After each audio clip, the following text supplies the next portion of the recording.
దాడి చేసిన వారికి కఠినంగా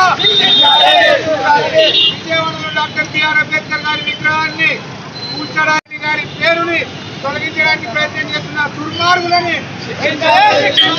దళిత ద్రోహి చంద్రబాబు దళిత ద్రోహి చంద్రబాబు చంద్రబాబు దళిత ద్రోహి Chandrababu save AP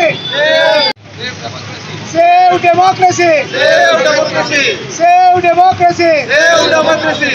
Johar Dr. B.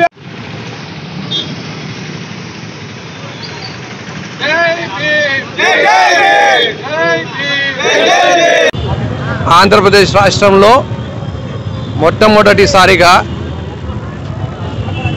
Vijayawada నడిబొడ్డున డాక్టర్ బిఆర్ అంబేద్కర్ గారికి ఆయనకు ఒక భారీ ఎత్తున విగ్రహం పెట్టాలి. ఆయన జీవితంలో ఏదైతే పోరాటాలు చేశాడో దానికి రాబోయే తరాలని చెప్పాలి. డాక్టర్ బిఆర్ అంబేద్కర్ గారిని మనం ఎప్పటికీ కూడా మర్చిపోకూడదు ఆ మహనీయుల్ని అని చెప్పి ఎంతో ప్రేమతో ఆయన పైన గౌరవంతో మాజీ ముఖ్యమంత్రి వర్యులు వైఎస్ జగన్మోహన్ రెడ్డి గారు ఇండియాలోనే అతిపెద్ద విగ్రహం 125 అడుగులతో కట్టిస్తే దానిపైన ఉన్న పేరుని తొలగించాలని చెప్పి ప్రయత్నం చేయడము, బిఆర్ అంబేద్కర్ గారి విగ్రహానికి సుత్తులతో తీసుకొని పోయి కొట్టే ప్రయత్నము, ఇవన్నీ దుర్మార్గమైన పనులు. ఈ దుర్మార్గమైన పనులని ఆపి సంక్షేమం పైన రాష్ట్ర అభివృద్ధి పైన చంద్రబాబు నాయుడు గారు దృష్టి పెట్టాల్సిన అవసరం ఉంది. అలాగే రాష్ట్రంలో ఏదైతే దాడులు జరుగుతున్నాయో, ఏదైతే హింసాకాండ జరుగుతుందో, ఏదైతే దౌర్జన్యాలు జరుగుతున్నాయో, ఏ విధంగా అయితే ప్రభుత్వ ఉద్యోగులకు అవమానాలు చేస్తున్నారో దానికి అన్నిటికీ కూడా ఈరోజు చంద్రబాబు నాయుడు గారు ఎంతో ఎక్స్పీరియన్స్ గల ముఖ్యమంత్రి అని చెప్పి ఆంధ్ర రాష్ట్ర ప్రజలు ఆయన పైన నమ్మకంతో ముఖ్యమంత్రిని చేస్తే ఆంధ్రప్రదేశ్ రాష్ట్ర అభివృద్ధి చేయాలి, లా అండ్ ఆర్డర్ని మెయింటైన్ చేయాలి.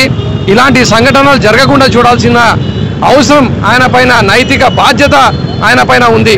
ఆయన మంత్రి గారు కూడా చెప్తున్నారు వైఎస్ జగన్మోహన్ రెడ్డి గారి పేరు నచ్చలేదు కాబట్టి తీసేసినారని చెప్పి. వైఎస్ జగన్మోహన్ రెడ్డి గారు ఎస్సీ ఎస్టీ బీసీ మైనారిటీల కోసము సంక్షేమ పథకాలు ఏదైతే ఇచ్చినాడో దేశ రాజకీయాల్లో కానీ ఆంధ్రప్రదేశ్ రాష్ట్ర రాజకీయాల్లో కానీ మేము చర్చకు సిద్ధం. మేము ఎంత డబ్బులు ఖర్చు పెట్టినామో, ఎంత సంక్షేమం చేసినామో, ఎంతమంది పేద వర్గాల్ని వాళ్ళ పేదరికంలో నుంచి తీసి వాళ్ళకు విద్యని ఇచ్చి వైద్యాన్ని ఇచ్చి వాళ్ళని ఒక భరోసా ఇచ్చిన ఒక గొప్ప నాయకుడు వైఎస్ జగన్మోహన్ రెడ్డి గారు. మరి ఆయన పేరుని కూడా తొలగించడం అనేది చాలా బాధాకరం. ఇలా తొలగించుకుంటూ పోతే, ఇట్లా హింసాకాండ చేసుకుంటూ పోతే తెలుగుదేశం పార్టీకి కానీ ఆంధ్రప్రదేశ్ రాష్ట్రానికి కానీ మేలు జరిగే పరిస్థితి ఉండదు. కాబట్టి మేము వైఎస్ఆర్ కాంగ్రెస్ పార్టీ నుంచి డిమాండ్ చేస్తున్నాము, తక్షణమే చర్యలు తీసుకోవాలి, వాళ్ళని శిక్షించాలి. అలాగే ఈ దౌర్జన్యాలు, ఈ మర్డర్లు, ఈ హత్యాయత్నాలు ఏవైతే జరుగుతున్నాయో దాన్ని అన్నింటినీ కూడా అరికట్టాలి చంద్రబాబు నాయుడు గారు అని చెప్పి వైఎస్ఆర్ కాంగ్రెస్ పార్టీ తరఫు నుంచి డిమాండ్ చేస్తున్నాం.